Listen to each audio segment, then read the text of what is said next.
ముస్లిం minority, Christian మైనారిటీకి సంబంధించిన శ్మశాన వాటికల సమస్యల్ని పరిష్కరించి ఊరికి కొంచెం దూరమైనా సరే మీకు భూమి కేటాయించే విధంగా ప్రభుత్వం చర్యలు తీసుకుంటుంది. దానికి అవసరమైన అంబులెన్సులు గాని ఇతర వాహన సదుపాయాన్ని ప్రభుత్వ పరంగా చేస్తాం, లేదా స్వచ్ఛంద సంస్థల్లోనూ ప్రోత్సహించి వాళ్ళ ద్వారా కూడా మీకు ఆ సహాయాన్ని అందించే విధంగా ఏర్పాట్లు చేస్తాం. అందుకే ఈరోజు మిత్రులారా, ఈ మిరకల్ మంత్ యేసు ప్రభు యొక్క జన్మదినము మనందరికీ శాంతిని ఇవ్వడమే కాకుండా ప్రేమను పంచాలి అనే ఒక గొప్ప సందేశాన్ని అందించిండ్రు.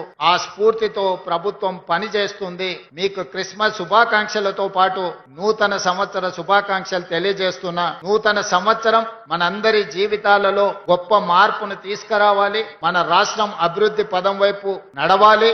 తెలంగాణ రైజింగ్ దేశానికే ఒక రోల్ మోడల్ కావాలి. ఈ తెలంగాణ మోడల్ తోని దేశంలోనే తెలంగాణ రాష్ట్రం ప్రథమ స్థానంలో ఉండాలి. ఈ విధంగా ముందుకు వెళ్ళడానికి మాకు శక్తిని ఇవ్వండి. ఆ శక్తిని ప్రసాదించడానికి మీరందరూ ప్రభువును ప్రార్థించండి, మమ్మల్ని ఆశీర్వదించండి అని కోరుకుంటూ మీ అందరి దగ్గర సెలవు తీసుకుంటున్నా. ధన్యవాదాలు మిత్రులారా.